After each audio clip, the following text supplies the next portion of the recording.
ذکر اذکار جو آپ پڑھتے ہیں اس میں لا الہ الا اللہ. تو اس لیے کہ یہ اس کے مفہوم کو بھی آپ سمجھیں کہ یہ چاہتا کیا ہے ہم سے. تو میرے دوستو، جب تک توحید الوہیت کا اقرار نہیں ہوگا، توحید ربوبیت پر اعتقاد کا کوئی فائدہ نہیں، کیونکہ اس سے تقاضے، توحید کے تقاضے پورے نہیں ہو رہے ہیں. آپ اللہ کو رب مانو، پیدا کرنے والا، روزی دینے والا، سب کچھ، لیکن جب عبادت کی بات آئے تو دوسروں کو شریک کرو. اس کا مطلب تم نے کیا ہے، وہ توحید ربوبیت تمہاری کسی کام کی نہیں ہے. اور اس کلمے توحید کی یہی اہمیت ہے میرے دوستو، جس کی وجہ سے اسے سب سے زیادہ فضیلت والا ذکر قرار دیا گیا ہے، اور اس کے مثل کوئی اور کلمہ نہیں ہے. یہی کلمہ کفر اسلام اور شرک و توحید کے درمیان فرق کرنے والا ہے. کفر کے درمیان اور اسلام کے درمیان، شرک و توحید کے درمیان فرق کرنے والا یہی لا الہ الا اللہ ہے. یہی کلمہ انسانوں کو اللہ سے جوڑنے والا ہے اور غیروں سے توڑنے والا ہے. جب آدمی اس کلمے کو پڑھ لے گا، اس کے مفہوم کو سمجھ لے گا، اس کے معنی کو سمجھ لے گا، تو غیروں سے جو ہے نہیں جڑے گا، وہ غیروں کی طرف نہیں جائے گا اللہ کو چھوڑ کر کے، وہ شرک نہیں کرے گا. سن گئے نا؟ صرف ایک اللہ ہی کی عبادت کرے گا وہ. یہی کلمہ میرے دوستو انسان کے نفس کا سب سے بڑا تزکیہ کرنے والا ہے، پاک کرنے والا، انسان کے نفس کو اور اس کے باطن پوشیدہ چیزوں کی کیا ہے، وہ صفائی کرنے والا ہے.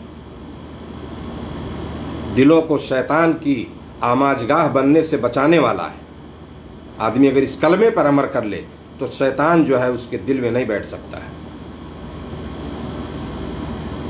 تو کاش کہ مسلمان اس کلمے توحید و اخلاص کی حقیقت کو سمجھ سکیں اور اپنے عقیدہ و عمل کو اس کے مطابق کر سکیں. میرے دوستو، یہ بہت ضروری چیز ہے. اسی طرح سے اسی کے تعلق سے اللہ کے نبی صلی اللہ علیہ وسلم نے فرمایا، صحیح ابن حبان کی روایت، اور علامہ البانی رحمہ اللہ نے اس کو اپنی کتاب الصحیحہ میں بھی ذکر کیا ہے، من قال لا الہ الا اللہ مخلصا دخل الجنہ. افضل الذکر بھی، سب سے بہترین ذکر میرے دوستو لا الہ الا اللہ. اور یہاں اللہ کے نبی صلی اللہ علیہ وسلم نے فرمایا کہ جس نے دل کی گہرائی سے لا الہ الا اللہ کہا وہ جنت میں جائے گا. دل کی گہرائی سے جس نے کہا لا الہ الا اللہ وہ جنت میں جائے گا. تو اخلاص، مخلصن کا جو لفظ آیا حدیث میں، اخلاص کا مطلب ہے دل کی گہرائی سے. اس کا مفہوم و مطلب سمجھتے ہوئے اور اس کے تقاضوں پر عمل کرتے ہوئے اس کلمے کو پڑھنا. سمجھ رہے نا؟ یعنی اس کے مفہوم کو سمجھیں، یہ مطلب اس کا کیا ہے، یعنی اللہ کے علاوہ کوئی معبود نہیں. آپ یہی اس کا مطلب سمجھتے ہیں. سمجھ رہے ہیں نا؟ لا الہ الا اللہ کا مطلب کیا ہے کہ اللہ کے علاوہ کوئی معبود نہیں، نہیں ہے معبود مگر اللہ. لا الہ نہیں ہے کوئی معبود الا اللہ مگر اللہ، یا اللہ کے سوا اللہ کے سوا کوئی معبود نہیں. سارے معبودوں کا انکار ہو رہا ہے. اس کے معنی اور مفہوم کو ہمیں سمجھنا ہوگا اور اس کے تقاضوں پر عمل کرتے ہوئے اس کو پڑھنا ہے. جیسا کہ میں نے بتایا اس سے پہلے کہ بہت سے ایسے لوگ جو ہیں صرف دکھلاوے یا کسی خوف سے کلمہ توحید زبان سے ادا کریں، یا ایسے بھی ہو سکتے ہیں جو اس کا مطلب مفہوم ہی نہ سمجھتے ہوں اور زبان سے لا الہ الا اللہ کہنے کے باوجود کیا ہے وہ اللہ کے سوا دوسروں سے کیا ہے ما فوق الاسباب طریقے سے دوسروں کو حاجت روائی، ضرورت کو پورا کرنے پر وہ قادر سمجھتے ہوں اور ان کو نفع نقصان پہنچانے کا عقیدہ جو میں نے بھی ذکر کیا. تو اس کا مطلب یہ ہے کہ وہ نہیں سمجھتے اس کے مفہوم کی. اس لیے میرے دوستو لا الہ الا اللہ نبی کریم صلی اللہ علیہ وسلم نے فرمایا جس نے دل کی گہرائی سے لا الہ الا اللہ کہا وہ جنت میں جائے گا. تو ہمیں اس کے معنی اور مفہوم کو سمجھنا چاہیے کہ لا الہ الا اللہ چاہتا کیا ہے ہم سے، اس کا تقاضے کیا ہیں، اور اس پر عمل کریں. اس کو سمجھتے ہوئے تو انشاءاللہ العزیز میرے دوستو اس کا بھرپور فائدہ آپ کو ملے گا. اور یہ سب سے بہترین ذکر بھی ہے لا الہ الا اللہ، اور یہ اس کا پڑھنے والا بھی جو ہے وہ جنت میں جائے گا. تو ضروری یہ ہے میرے دوستوں کہ لا الہ الا اللہ کو اخلاص کے ساتھ پڑھا جائے، ہے نا، جنت میں جانے کے لیے ضروری بھی ہے اس کا پڑھنا. ہاں، اور آپ جانتے ہیں کہ ایمان میں، اسلام میں آنے کے لیے یہی کنجی ہے، چلے نا، اسی کے ذریعے انسان داخل ہوتا ہے. اشہد ان لا الہ الا اللہ و اشہد ان محمد رسول اللہ پڑھ کر کے جو ہے، تو اس کے معنی کو، اس کے مفہوم کو اور اس کے مطلب کو جو ہے سمجھتے ہوئے پڑھا جائے. اور آخری بات اس کے تعلق سے میں برز کرنا چاہتا ہوں، وہ یہ ہے کہ اللہ کے نبی صلی اللہ علیہ وسلم نے فرمایا، من کان آخر کلامہ لا الہ الا اللہ دخل الجنہ. اس حدیث میں ایک دوسری بات بتائی گئی. اس سے پہلے کہا گیا جو آدمی اخلاص کے ساتھ اس کلمے کو پڑھے وہ جنت میں داخل ہوگا، اور اس میں کہا گیا کہ جس کا آخری کلام لا الہ الا اللہ ہو، لا الہ الا اللہ ہوگا، وہ جنت میں جائے گا، ہے نا. یہ ابو داؤد مسند احمد کی روایت ہے، اور علامہ البانی نے اس کو صحیح الجامع میں ذکر کیا ہے.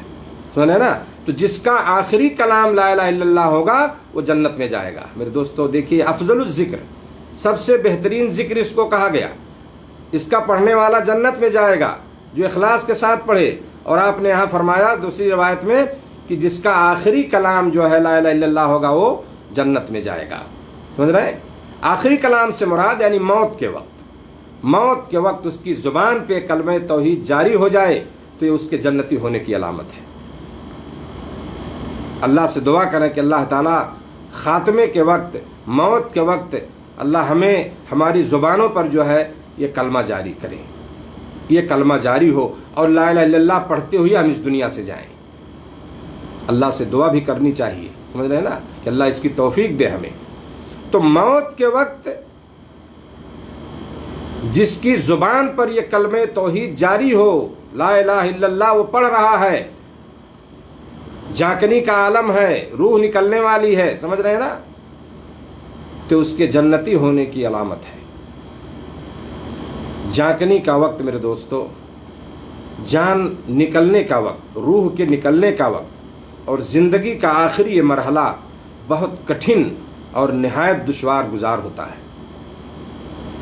آپ دیکھتے ہیں بہت سارے لوگ اس وقت جو ہے ہوش و حواس سے محروم ہو جاتے ہیں، انہیں ہوش نہیں ہوتا، کچھ وہ نہیں سمجھ پاتے.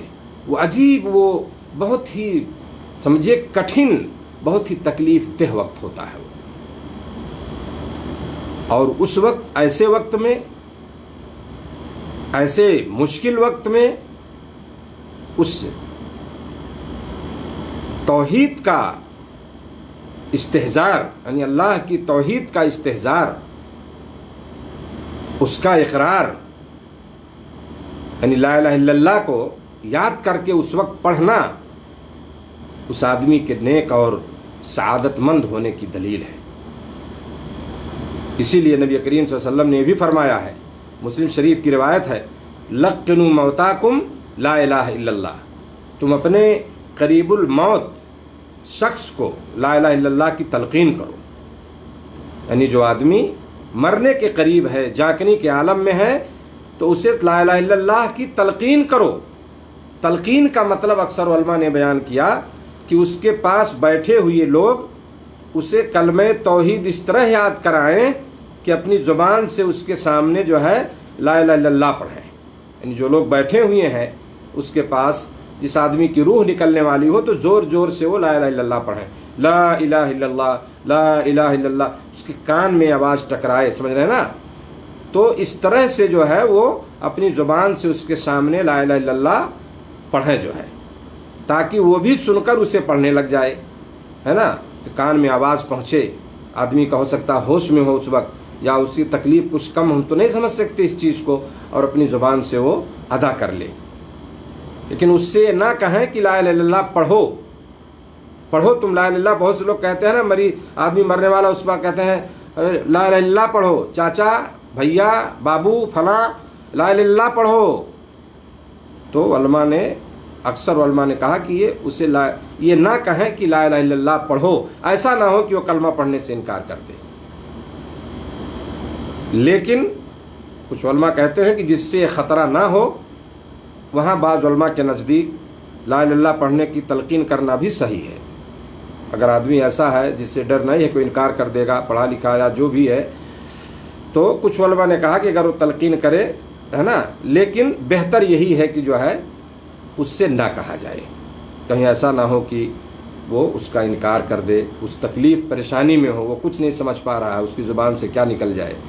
تو تلقین ہم کریں، یعنی وہاں بیٹھ کر کے جو ہے وہاں پہ اس کے سامنے ہم زور زور سے پڑھتے رہیں، جو لوگ وہاں موجود ہیں اس کے مرنے کے وقت ہوں وہ اس کو پڑھیں زور سے، تاکہ وہ سن کر کے جو ہے وہ بھی اس کو پڑھے جو ہے۔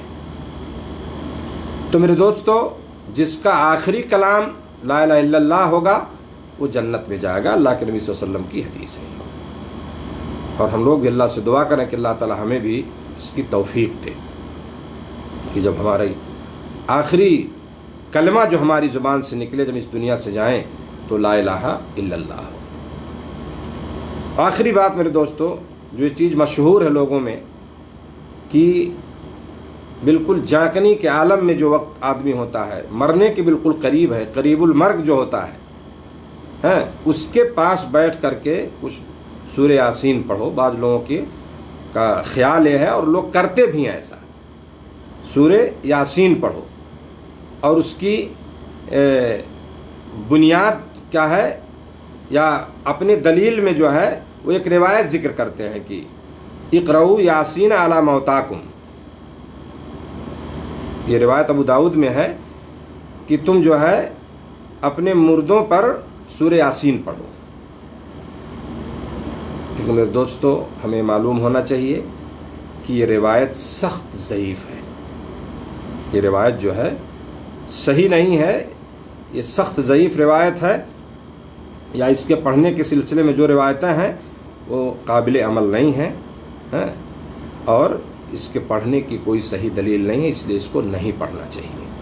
سورہ یاسین نہیں پڑھنا چاہیے، جو لوگوں میں مشہور ہیں عام طور سے، وہ سخت ضعیف روایتیں ہیں اور ان پر عمل نہیں ہوتا ہے۔ ضعیف روایت پہ عمل نہیں تو سخت ضعیف ہے، سمجھ رہے ہیں؟ تو ہمیں اس سے اجتناب کرنا چاہیے، اس سے بچنا چاہیے، صرف ہمیں لا الہ الا اللہ وہاں پڑھنا چاہیے، اور یہ کوشش کی جائے کہ مرنے والے کی زبان پر یہ کلمہ جاری ہو جائے۔ یعنی آپ وہاں پہ بیٹھ کر کے، اگر آپ موجود ہیں، آپ کے سامنے کسی کی وفات ہو رہی ہے، تو وہاں زور زور سے جو ہے اس کو پڑھا جائے۔ تو یہ چند باتیں تھیں اس بہترین ذکر جو لا الہ الا اللہ کہا گیا اس کے تعلق سے، جو میں نے ذکر کیا سرسری طور پر اپنے اس درس میں، اور اللہ سے میں دعا کرتا ہوں کہ اللہ تعالی ہمیں توفیق دے کہ ہم یہ ذکر کرتے رہیں، لا الہ الا اللہ ہم اس کو پڑھتے رہیں، ہے نا، اور اس کے معنی اور مفہوم کو بھی سمجھیں، اور اس کے تقاضوں پر ہم عمل کریں، یہ ہم سے یہ کلمہ کیا چاہتا ہے، اور اپنے آپ کو ہر قسم کی شرک سے بچانے کی کوشش کریں، کیونکہ بہت بڑا گناہ ہے وہ، اور اللہ تعالیٰ نے واضح طور پر قرآن میں فرما دیا ہے کہ اللہ تعالیٰ شرک کرنے والے کو معاف نہیں کرے گا، اس کی بخشش نہیں ہوگی۔ ان اللہ لا یغفر ان یشرک بہ ویغفر ما دون ذلک لمن یشاء۔ شرک کے علاوہ کوئی گناہ ہے تو اس کو بخش سکتا ہے، اس کی مشیت پر ہے، وہ اللہ چاہے گا معاف کر دے گا، لیکن اللہ نے کہا کہ وہ شرک کرنے والے کو کبھی بھی اس کو معاف نہیں کرے گا، اس کی بخشش نہیں ہوگی۔ تو ہم اس توحید الوہیت کو اچھی طرح سمجھیں، اور اس پر ہم عمل کریں، اور اس کے تقاضے کو ہم پورا کریں، اور اسی میں ہماری کامیابی ہے۔ تو اللہ تعالی ہم سب کو جو ہے ان باتوں پر عمل کی توفیق عطا فرمائے، اور رب العالمین جو ہمیں اس کے معنی اور مفہوم کو سمجھنے کی توفیق دے، اور ہمارے جو بھائی جہالت کی وجہ سے گمراہی میں ہیں، یا دانستہ طور پر جان بوجھ کر بھی ایسا کرتے ہیں، اللہ انہیں دین کی صحیح سمجھ دے، اور اللہ انہیں ہدایت دے کہ وہ دین کو صحیح طرح سے سمجھیں، اور شرک وغیرہ سے جو ہے وہ توبہ کر کے صحیح طریقے سے جو ہے کتاب و سنت پر عمل کرنے کی کوشش کریں۔ اور اللہ ہم سب کو جب ہم اس دنیا سے جائیں تو اللہ ہماری زبان پہ جو ہے لا الہ الا اللہ کلمہ یہ جاری رہے۔ جزاکم اللہ خیرا، والسلام علیکم ورحمۃ اللہ وبرکاتہ۔